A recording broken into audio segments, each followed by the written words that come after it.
आज गुरुवार के दिन सुनिए बृहस्पतिवार की व्रत कथा। तो चलिए वीडियो शुरू करते हैं। बृहस्पतिवार के दिन भगवान विष्णु और बृहस्पति देव की पूजा उपासना की जाती है और इसमें केले का पूजन किया जाता है और इसके साथ ही साथ व्रत कथा भी सुनी जाती है। तो चलिए आज की कथा हम प्रारंभ करते हैं। एक बहुत ही पुराने समय की बात है कि एक बड़ा ही प्रतापी तथा दानी राजा था। वह प्रत्येक हर गुरुवार को व्रत रखता और पूजा उपासना करता था। लेकिन ये सभी बातें उसकी रानी को बिल्कुल भी अच्छी नहीं लगती थी। ना वो व्रत करती, ना ही किसी को एक पैसा दान में देती थी। राजा को भी हमेशा ही दान और पुण्य करने से मना किया करती थी। एक समय की बात है कि राजा शिकार खेलने वन को गया हुआ था, तो घर पर सिर्फ रानी और दासी ही थी। उसी समय गुरु बृहस्पति देव साधु का रूप धारण करके आए और रानी से भिक्षा मांगने लगे। साधु ने रानी से भिक्षा मांगी तो वो कहने लगी कि हे साधु महाराज, मैं तो इस दान और पुण्य से तंग आ चुकी हूँ। आप कोई ऐसा उपाय बता दीजिए जिससे कि ये सारा धन ये नष्ट हो जाए। ना तो फिर दान करना पड़ेगा, ना ही कोई पुण्य कमाने का पड़ेंगे और मैं आराम से रह भी सकूंगी। तब साधु रूपी बृहस्पति देव बोले कि हे देवी, तुम तो बड़ी ही विचित्र हो। संतान और धन से भला कोई दुखी होता है? अगर तुम्हारे पास धन अधिक है तो तुम इसे शुभ कार्यों में लगाओ, जिससे कि तुम्हारे दोनों ही लोग सुधर जाए। परंतु साधु की इन बातों से रानी जरा भी खुश नहीं हुई और उसने कहा कि मुझे ऐसे धन की आवश्यकता नहीं है जिसे कि मैं दान में दूं तथा जिसको संभालने में ही मेरा सारा समय खत्म हो जाए। तब साधु ने कहा कि यदि तुम्हारी ऐसी इच्छा हो तो जैसा मैं तुम्हें बताता हूँ तुम वैसा ही करना। गुरुवार के दिन तुम घर को गोबर से लीपना, अपने केशों को पीली मिट्टी से धोना और केशों को धोते समय स्नान करना और राजा से हजामत बनाने को कहना और भोजन में मांस मदिरा खाना और कपड़ा धोबी की या धुलने डालो। इस प्रकार 7 गुरुवार करने से तुम्हारा समस्त धन नष्ट हो जाएगा। इतना कहकर साधु मुनि बृहस्पति देव वहां से चले गए। साधु की कही बातें करते हुए रानी को केवल अब 3 गुरुवार ही बीते थे कि उसकी सारी समस्त धन संपत्ति नष्ट हो। भोजन के लिए परिवार तरसने लगा। एक दिन राजा रानी से बोला कि हे रानी, तुम यहीं पर रहो, मैं दूसरे देश को जाता हूँ, क्योंकि यहाँ पर मुझे सभी जानते हैं, इसलिए मैं कोई भी छोटा कार्य नहीं कर सकता। ऐसा कहकर राजा प्रदेश चला गया। वहां वह जंगल से लकड़ी काट कर लाता और शहर में बेचता। इस तरीके से वो अपना जीवन जीने लगा। इधर राजा के बिना रानी और दासी दुखी रहने लगी। एक समय जब रानी और दासी को 7 दिन बिना भोजन के रहना पड़ा, तो रानी ने अपनी दासी से कहा कि हे दासी, या पासी के नगर में मेरी बहन रहती है, वह बड़ी ही धनवान है, तो उसके पास जा और कुछ अनाज लेकर आ ताकि हमारा गुजारा हो जाए। दासी रानी की बहन के पास गई। उस दिन बृहस्पतिवार था। रानी की बहन उस समय बृहस्पतिवार की कथा सुन रही थी। दासी ने रानी की बहन को अपनी रानी का संदेश दिया, लेकिन रानी की बहन ने कोई भी उत्तर नहीं दिया। जब दासी को रानी की बहन से कोई उत्तर नहीं मिला तो वह बहुत ही ज्यादा दुखी हुई और उसे क्रोध भी आया। दासी ने वापस आकर रानी को सारी बातें बता दी। सुनकर रानी ने अपने भाग्य को कोसा। उधर रानी की बहन ने सोचा कि मेरी बहन की दासी आई थी, परंतु मैं उससे नहीं बोली, इससे वो बहुत ज्यादा दुखी हुई होगी। कथा सुनकर और पूजन समाप्त कर वो अपनी बहन के घर गिर कहने लगी कि हे बहन, मैं बृहस्पतिवार का व्रत कर रही थी, तुम्हारी दासी गई थी, परंतु जब तक कथा होती है तब तक ना ही तो उठते हैं और ना ही बोलते हैं, इसलिए मैं नहीं बोली। कहो दासी क्यों गई थी? रानी बोली कि बहन, हमारे घर अनाज नहीं था। ऐसा कहते कहते रानी की आंखें भर आई। उसने दासी समेत भूखा रहने की बात भी अपनी बहन को बता दी। रानी की बहन बोली कि बहन देखो, बृहस्पति देव सभी की मनोकामनाएं पूर्ण करती हैं, देखो शायद तुम्हारे घर में अनाज रखा हो। ये सुनकर दासी घर के अंदर गई तो वहां उसे एक घड़ा अनाज का भरा हुआ मिल गया। उसे बड़ी हैरानी हुई, क्योंकि उसने तो सारे बर्तन देख लिए थे, एक एक बर्तन देख लिया था, उसमें कुछ भी नहीं था। उसने बाहर आकर रानी को बताया। दासी रानी से कहने लगी कि हे रानी, जब हमको भोजन नहीं मिलता तो हम व्रत ही तो करते हैं, इसलिए क्यों ना इनसे व्रत और कथा की विधि पूछ ली जाए, हम भी व्रत किया करेंगे। दासी के कहने पर रानी ने अपनी बहन से बृहस्पतिवार के व्रत के बारे में पूछा। उसकी बहन ने बताया कि बृहस्पतिवार के व्रत में चने की दाल और मुनक्का से विष्णु भगवान का केले की जड़ में पूजन करे तथा दीपक जलाए, पीला भोजन करे तथा कथा भी सुने। इससे गुरु भगवान प्रसन्न होते हैं और मनोकामना भी पूर्ण करते हैं। व्रत और पूजन की विधि बताकर रानी की बहन अपने घर लौट आई। रानी और दासी दोनों ने ही निश्चय किया कि बृहस्पति देव भगवान का पूजन जरूर करेंगे। 7 दिनों के बाद जब दोबारा बृहस्पतिवार आया तो उन्होंने फिर से व्रत रखा। गुड़साल में जाकर चना और गुड़ बीन लाई तथा उसकी दाल से केले की जड़ तथा विष्णु भगवान का पूजन किया। अब पीला भोजन कहाँ से आए? दोनों बड़ी ही दुखी हुई, परंतु उन्होंने व्रत किया था, इसलिए बृहस्पति देव भगवान प्रसन्न थे। एक साधारण व्यक्ति के रूप में वह 2 थालों में सुंदर पीला भोजन लेकर आए और दासी को देकर बोले कि हे दासी, ये भोजन तुम्हारी और तुम्हारी रानी के लिए है, इसे तुम दोनों ही ग्रहण करना। दासी भोजन पाकर बहुत ही ज्यादा प्रसन्न हुई। उसने रानी को सारी बातें भी बताई। उसके बाद से वे प्रत्येक बृहस्पतिवार को गुरु भगवान का व्रत और पूजन करने लगी। बृहस्पति भगवान की कृपा से उनके पास धन हो गया, परंतु रानी फिर पहले की तरह ही आलस्य करने लगी। तब दासी बोली कि देखो रानी, तुम पहले भी इस प्रकार से आलस्य करती थी, तुम्हें धन को रखने में कष्ट होता था, इसी कारण सारा धन नष्ट हो गया। अब गुरु भगवान की कृपा से फिर से हमें धन मिला है, तो तुम्हें फिर से आलस्य होता है।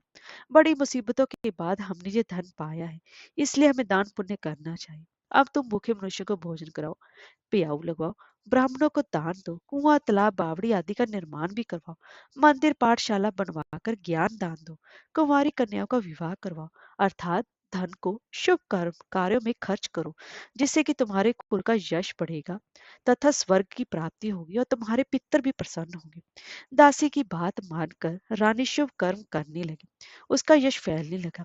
एक दिन रानी और दासी आपस में विचार करने लगी, ना जाने राजा किस दशा में होंगे, उनकी कोई खोज खबर भी नहीं है। उन्होंने श्रद्धा पूर्वक गुरु बृहस्पति भगवान की से प्रार्थना की कि राजा जहाँ कहीं भी हो वह शीघ्र ही वापस आ जाए। उधर राजा भी प्रदेश में बहुत दुखी रहने लगा। वह प्रतिदिन जंगल से लकड़ी बीनकर लाता और उसे शहर में बेचकर अपने दुखी जीवन को बड़ी कठिनता से व्यतीत करता। एक दिन दुखी अपनी पुरानी बातों को याद करके वह रोने लगा और उदास हो गया। उसी समय राजा के पास बृहस्पति देव साधु के वेश में आकर बोले कि हे लकड़हारे, तुम इस सुनसान जंगल में किस चिंता में बैठे हो, मुझे बताओ। यह सुन राजा के नेत्रों में जल भर आया। साधु की वंदना कर राजा ने अपनी सारी संपूर्ण कहानी सुना दी। महात्मा दयालु होते हैं, तो वे राजा से बोले कि हे राजा, तुम्हारी पत्नी ने बृहस्पति देव के प्रति अपराध किया था, जिसके कारण तुम्हारी ये दशा हुई। अब तुम चिंता मत करो, भगवान अब तुम्हें पहले से अधिक धन देंगे। देखो, तुम्हारी पत्नी ने बृहस्पतिवार का व्रत प्रारंभ कर दिया है। अब तुम भी बृहस्पतिवार का व्रत करके चने की दाल व गुड़ जल के लोटे में डालकर केले का पूजन करो, फिर कथा कहो या फिर सुनो।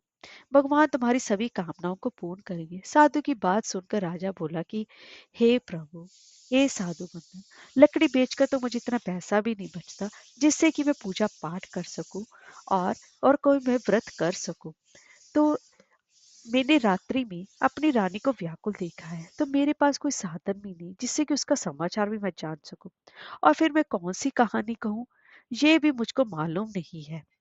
तो ऐसा करो तुम।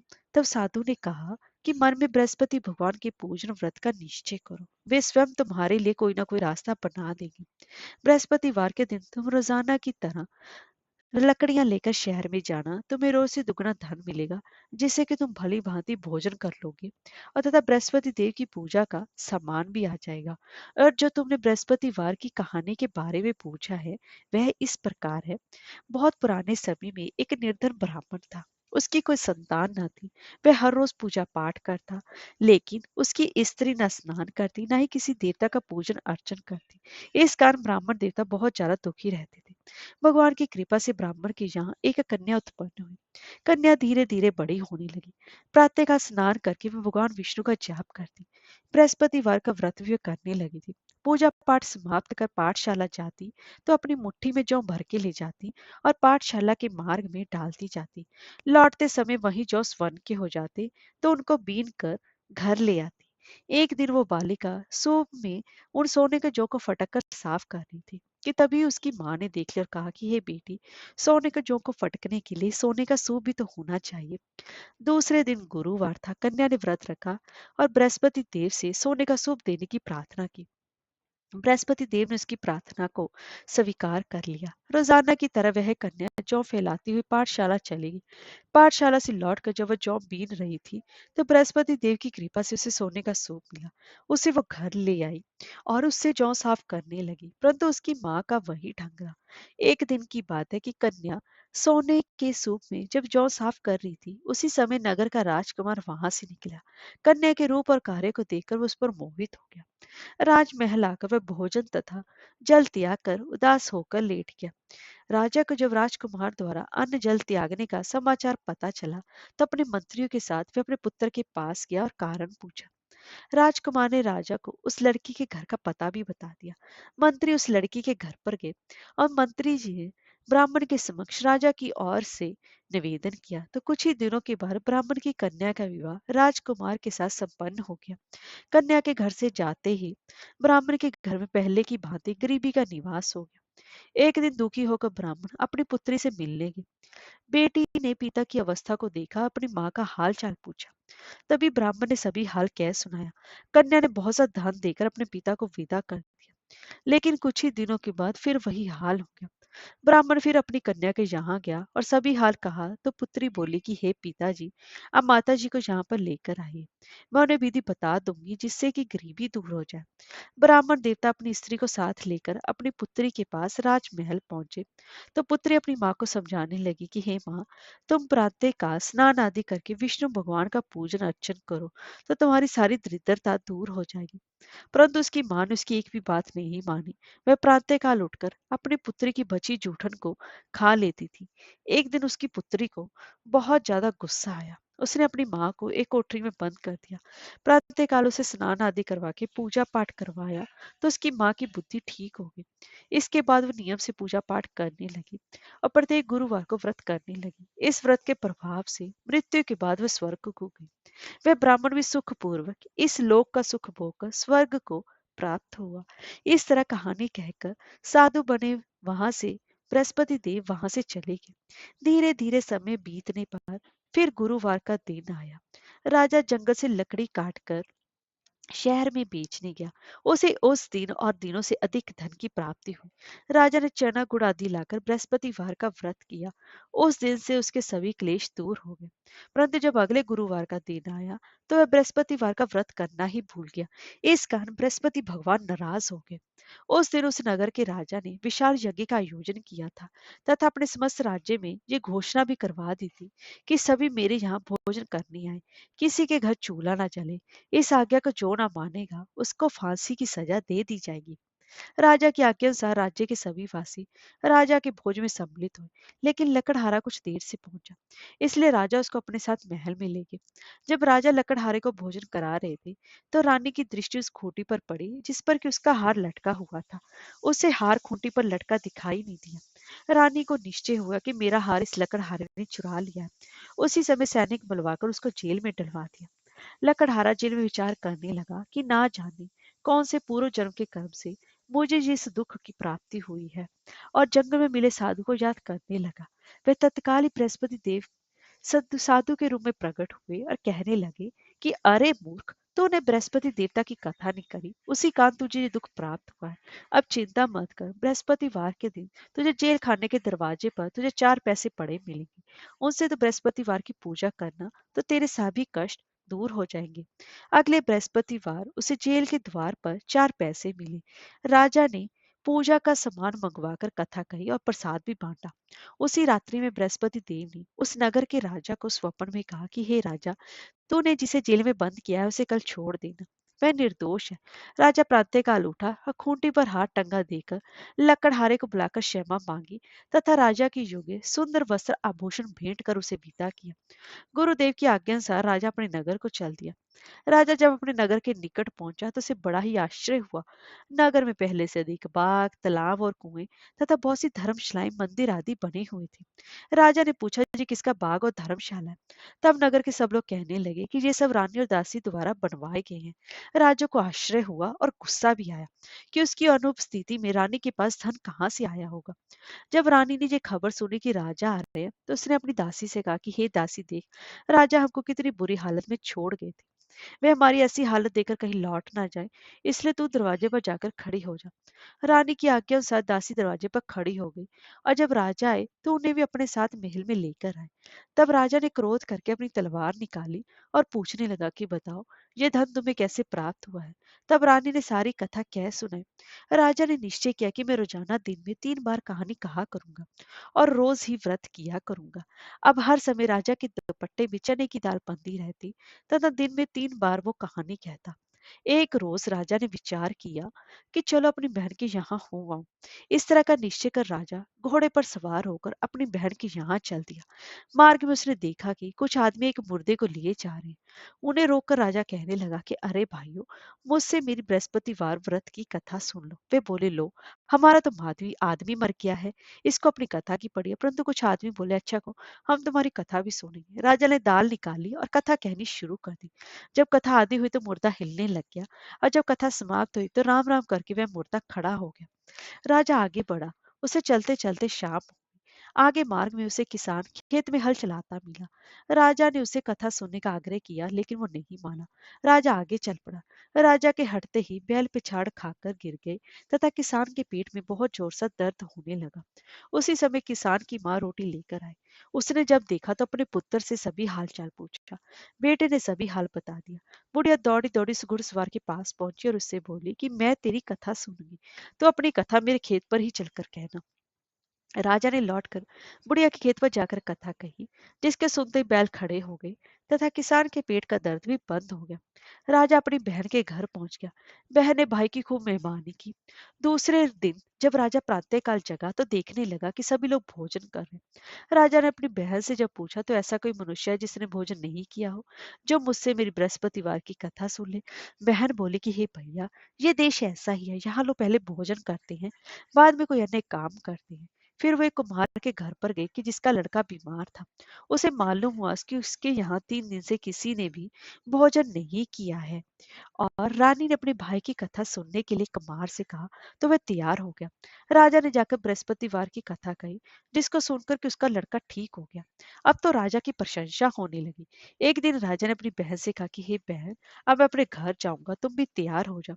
राजा की बहन ने अपनी सास से अपने भाई के साथ जाने की आज्ञा मांगी।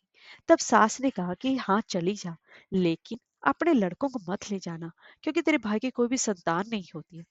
बहन ने अपने भाई से कहा कि भैया, मैं तो चलूंगी मगर कोई बालक नहीं जाएगा। अपनी बहन को भी छोड़कर दुखी मन से राजा अपने नगर को लौट आया। राजा ने अपनी रानी से सारी कथा बताई और बिना भोजन किए ही वह शैया पर लेट गया। रानी बोली कि हे प्रभु, बृहस्पति देव ने हमें सब कुछ दिया तो हमें संतान भी अवश्य देंगे। उसी रात बृहस्पति देव ने राजा को स्वप्न में कहा कि हे राजा, उठ, सभी सोच त्याग दे, तेरी रानी गर्भवती है। राजा को ये जानकर बड़ी ही खुशी हुई। 9वें महीने रानी के गर्भ से एक सुंदर पुत्र पैदा हुआ। तब राजा बोला कि हे रानी, स्त्री बिना भोजन के रह सकती है, परंतु बिना कहे नहीं रह सकती। जब मेरी बहन आए तो तुम मुझसे कुछ मत कहना। रानी ने हाँ कर दी। जब राजा की बहन ये शुभ समाचार सुना तो बहुत ही ज्यादा खुश हुई तथा बधाई लेकर अपने भाई के यहाँ आई। रानी ने तब उसे आने का उलाहना दिया। जब भाई अपने साथ ला रहे थे तब तो टाल गई, उनके साथ न आई। आज अपने आप ही भागी भागी बिना बुलाए आ गई। तो राजा की बहन बोली कि भाभी, अगर मैं इस प्रकार ना कहती तो तुम्हारे घर औलाद कैसे होती। बृहस्पति देव सभी की कामनाएं पूर्ण करते हैं। जो सद्भावना बृहस्पतिवार का व्रत करता है, कथा पढ़ता है अथवा सुनता है और दूसरों को भी सुनाता है, बृहस्पति देव उसकी सभी मनोकामनाएं पूर्ण करते हैं, उनकी सदैव रक्षा करते हैं। जो संसार में सद्भावना से गुरुदेव का पूजन व्रत सच्चे हृदय से करते हैं, उनकी सभी मनोकामनाएं वैसी पूर्ण होती हैं जैसी सच्ची भावना से रानी और राजा ने बृहस्पति देव की कथा का गुणगान किया और उनकी सभी इच्छाएं बृहस्पति देव जी ने पूर्ण की। इसीलिए सभी को उनकी पूजा अवश्य करनी चाहिए और हृदय से मनन करते जयकारा बोलना चाहिए। बोलिए बृहस्पति देव भगवान की जय। बोलिए विष्णु भगवान की जय।